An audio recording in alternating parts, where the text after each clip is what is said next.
So it's Shabbat Va'era, and we're back in Egypt. And it seems that every year we read it, and every year we're back in Egypt. And the rabbis tell us Egypt is not something we read about. It's something we always find ourselves in. Pesach, we're told, you're going to re-experience the leaving from Egypt, which meant we've been living there. So Egypt is something huge to us. Again, it's not just a narrative we read. It's a place we find ourselves. And here we are in this week's Parsha, and we're back in Egypt. And we feel like we know the story so well. We know the story of Egypt. We know the story of Moses. We read it every year. We read it again at Pesach. We're constantly aware of it. We're so aware of it that we seem to stop paying attention to it, because we do know it so well. So we don't need to hear it anymore. We don't need to hear the messages of it. We know it by heart. We just flow with it every time we read it. Except that one of the greatest messages of what we're reading now, of the Egypt narrative, is to actually not do that. To challenge ourselves to find new ways to look at what's familiar.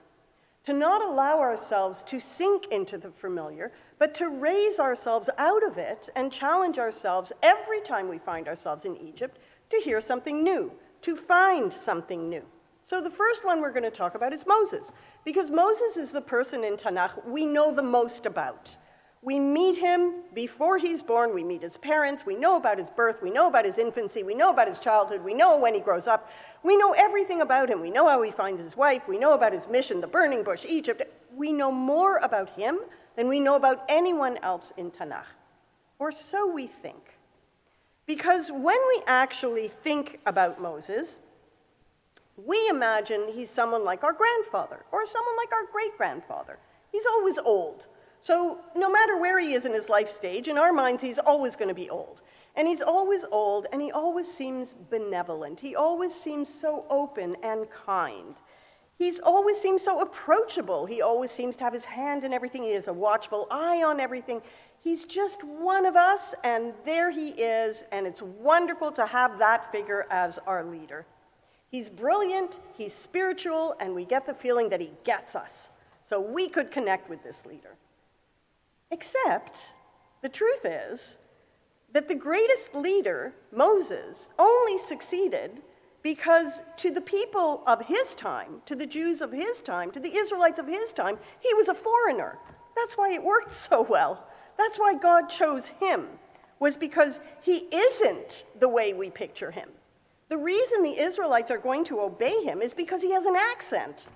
Because he was raised in the royal palace, and he learned to speak Egyptian with the royal accent, and they hear it. They hear it every time he opens his mouth, and they've been conditioned to obey that accent.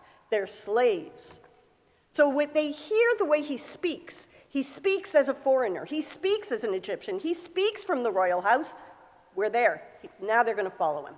He's going to succeed because he's foreign.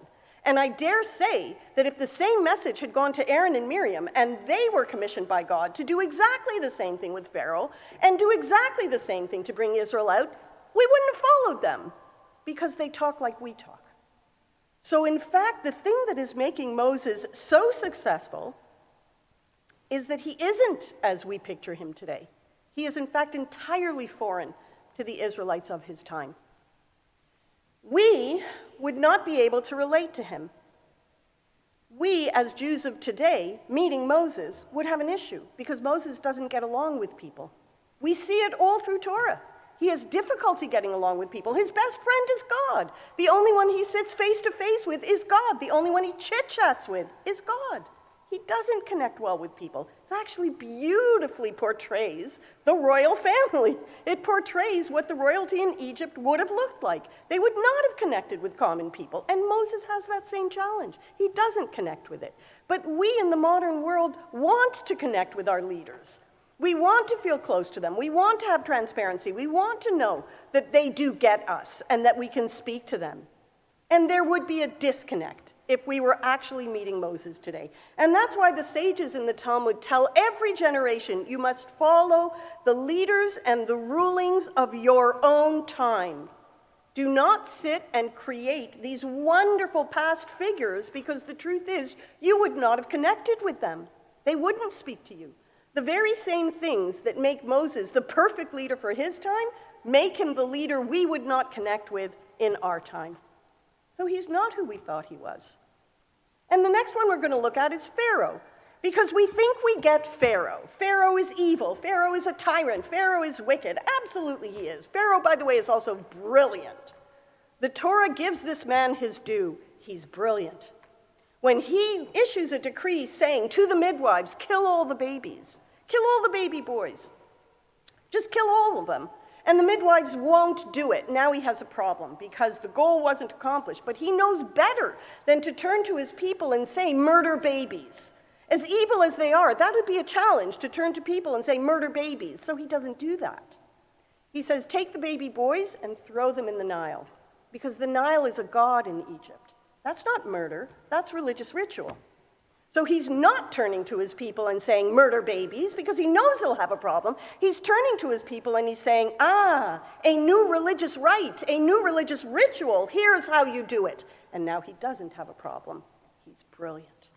And every step of what he does is brilliant, and the Torah describes it to us. Never underestimates this man in his evil genius.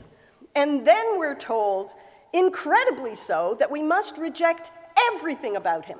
Reject everything about him, reject everything about Egypt, even though he's brilliant. There could be what to learn from this man in terms of how he thinks. And we know in other Jewish moments, with other holidays, we do that. So if we look at Hanukkah, for instance, no one underestimates the evil, the horrifying events of Hanukkah. And if we forget for a moment, just go to the books of the Maccabees and read it again. It's still horrifying. But we come out of Hanukkah and we say, there were Hellenistic moments there we're going to take into Judaism. There were Hellenistic philosophies, Hellenistic logic structures. We take them in. We use them. We use them in the Talmud all the time. We live in cultures around us all the time, and we've developed the system by which we bring in what is good and positive through a Jewish lens.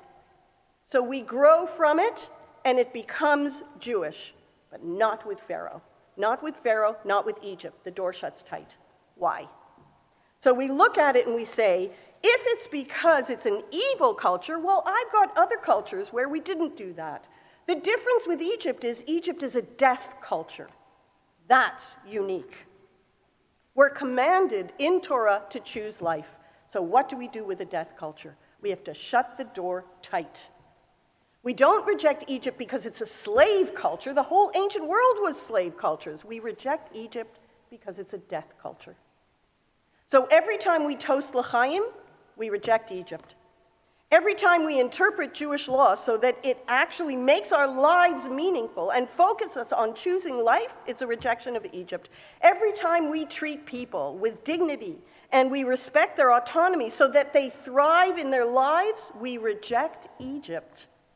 And that's what we've been commanded to do. Shut that door tight. But Pharaoh's not who we thought he was, and neither is that culture what we thought it was. When we dig deeper, we suddenly understand, oh my goodness.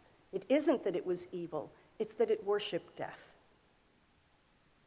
While we're in Egypt, we notice there are other things going on. And the Midrashim tell us of other things going on. The prayers that we are offering while we are in Egypt are not prayers of words. They are prayers of action. And again, we thought we knew this story.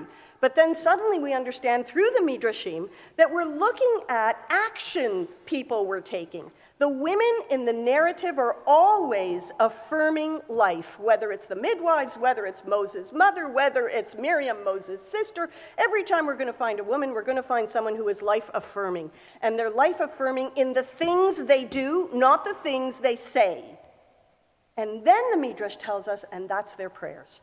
The prayers are the things they do. They actively defy Pharaoh. They actively are life-affirming so that they reject the death culture, and they don't say it, they do it. Their prayers never involved words. We see in the text there's only one of two kinds of prayers going on. One kind is when God says they're screaming out to me. When it says in the Torah, we're screaming, not saying words, or our actions. And then it comes back again to what we thought we knew, because we mostly think that prayers are words and words alone. And we take those words and we say our prayers and we direct it upwards. And now we learn that our prayers manifest in the things we do. It's the actions we take. The actions become the words of our prayer. We don't direct them upward, we direct them to each other. We connect with the divine spark in each person, and those connections turn into our prayers. The commandment we have where it says, you will love the Lord your God. The sages in the Talmud said, what am I supposed to do with that? It's an emotion. How can we command an emotion? How do I bring you into court and say, no, I'm going to charge you for not keeping that commandment? It's not immeasurable. It's an emotion. What am I supposed to do with it in a legal system? And the answer we get is, the way to fulfill the commandment of love the Lord your God is milut chasadim, acts of human kindness toward each other. That's how we fulfill it. It directs laterally toward each other, and not only upward or inward. Everything we do, the totality of who we are, becomes the expression of our prayers. And we are merged composite beings. We are told that we are merged composites of holiness, holiness of spirit, holiness of body. They merge together. Therefore, the intention of our spirit enacts through the expression of our actions in our bodies. One of the sages in the Talmud insisted and said that his prayer always includes the clothing he wears. It's never just the words. Today, January 1st, we start a new calendar year, 2022. And we read of the constraints of Egypt. And rather than focus on everything it tells us about Egypt, where our hands were tied, our free will was taken away, we were backed into a corner, we were put into slavery, we felt lost. These same narratives challenge us to say, find new ways to think about things. Don't think you already know what it means. Don't think you've been here before, standing in this moment, and here you are again.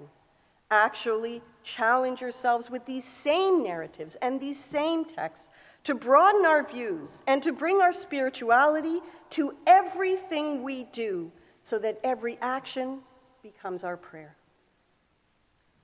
This new calendar year should bring health and healing to all people, safety, protection, as we share the world that was created, and we guard each other to keep each other well, keep each other strong, and keep each other healthy. Shabbat Shalom.